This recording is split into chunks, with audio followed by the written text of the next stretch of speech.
Pemirsa Apa Kabar, Sally Suryati akan membawakan Warta Berita PTS tanggal 13 Maret. Karena faktor keluarga, seorang bocah laki-laki berusia 1 tahun atas rekomendasi Yayasan Liga Kesejahteraan Anak dirawat oleh seorang pengasuh bersertifikat yang bermarga Liu di kota Taipei. Namun bocah tersebut malah disiksa hingga tewas pada bulan Desember tahun lalu. Selain kuku tangannya habis dicabut, kepala mengalami memar, giginya copot, ia bahkan dicekoti makanan basi. Dan video yang direkam oleh PMA menjadi bukti kuat bagi jaksa untuk menjatuhkan hukuman. Ketua Yayasan Liga Kesejahteraan Anak membungkuk dan meminta maaf. Pasalnya, seorang bocah 1 tahun yang mereka rekomendasikan ke pengaruh yang berkualifikasi dan bersertifikat bermarga Liu di kota Taipei telah disiksa hingga tewas. 社工人员没有办法有事先警觉，非常的内疚。 Seorang bocah 1 tahun di kota New Taipei tidak dapat diasuh karena orang tuanya di penjara. Anak ini kemudian dialihkan ke seorang pengasuh bermarga Liu.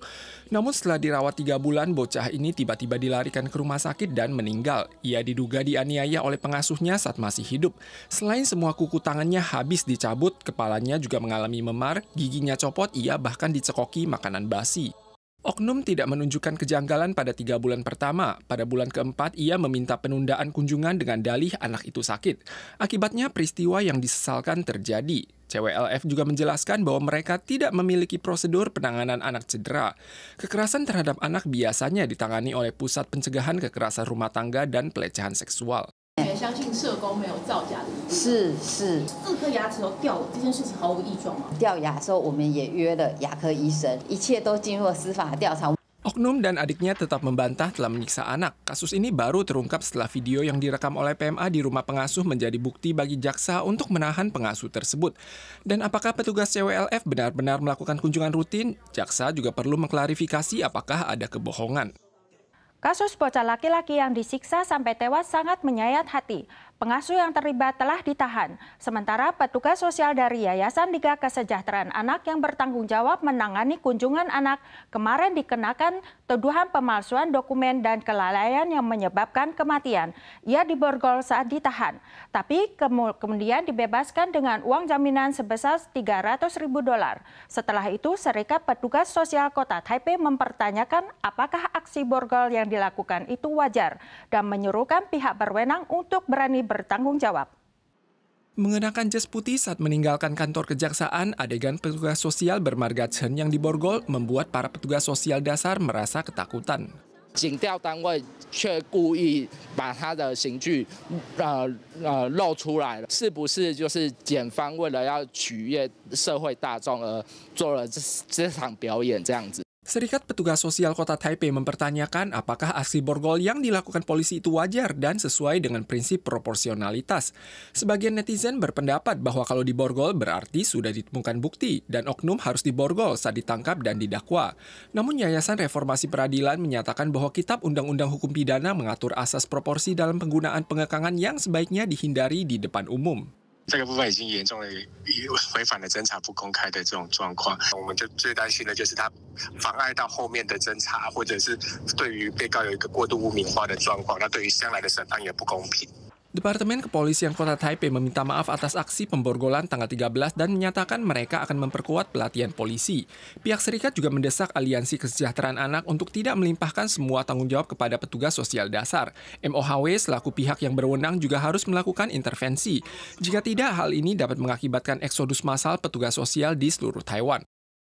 Gedung Putih AS menerbitkan proposal anggaran tahun 2025 pada tanggal 11 untuk pertama kalinya mendaftarkan dan mengalokasikan dana sekitar $3,14 miliar untuk membantu memperkuat pertahanan keamanan Taiwan.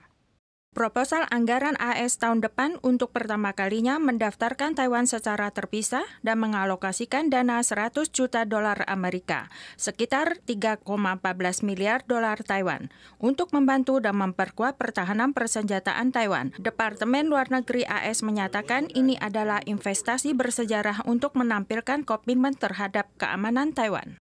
Sementara itu, Presiden Joe Biden pertama kalinya mengalokasikan $500 juta Amerika di Departemen Pertahanan untuk mengisi dan melengkapi penyuplaian persenjataan untuk Taiwan, demi memastikan kesiagaan pasokan amunisi dan senjata militer AS. Skandal zat pewarna sudan merah kian merebak akhir-akhir ini. Tomax, merek bumbu rempah-rempah yang memiliki pusat keamanan pangan sendiri, sempat lolos dari skandal sudan merah setelah melalui inspeksi internal.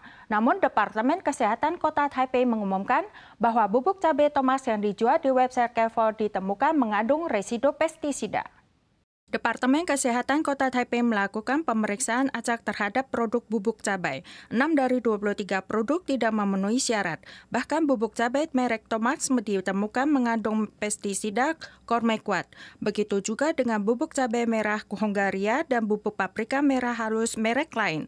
Tomax menyatakan bahwa produk yang diperiksa secara acak kali ini, bahan bakunya telah diperiksa dan memenuhi syarat baru masuk ke pabrik.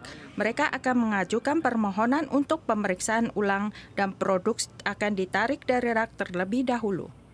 Pemerintah India tiba-tiba mengumumkan pemberlakuan amandemen UU Kewarganegaraan yang sangat kontroversial pada hari Senin. UU ini mengizinkan semua pengungsi dari Pakistan atau negara lainnya mendapatkan kewarganegaraan India, kecuali yang menganut agama Islam. Hal ini telah memicu protes besar-besaran dari warga Muslim. Beberapa pengungsi yang mengungsi ke India bernyanyi riang karena setelah menunggu bertahun-tahun mereka akhirnya berkesempatan menjadi warga negara yang sah. Tanggal 11 pemerintah India mengumumkan pemberlakuan amandemen UU Kewarganegaraan yang diluncurkan tahun 2019. Sebagian pengungsi dari Pakistan, Afghanistan, dan Bangladesh akan memperoleh kewarganegaraan India. Pengungsi Hindu senang, namun pengungsi Muslim malah tercengang karena UU baru ini melindungi pengungsi dari negara-negara seperti Pakistan yang menganut agama Hindu, Buddha, dan Kristen, namun tidak melibatkan umat Islam.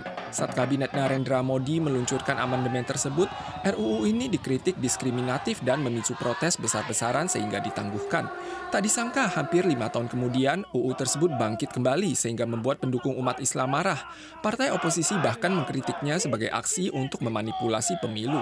We are going to stage protests continuously in the future if the government stays in the same step, and we will be doing a lot of protests against it, and we will not let the Citizenship Amendment Act to be implemented in Assam.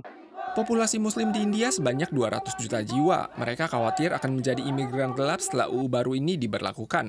Namun PM Narendra Modi membantah kemungkinan tersebut dan mengatakan bahwa umat Islam tidak membutuhkan perlindungan UU baru tersebut karena mereka tidak membutuhkan perlindungan India.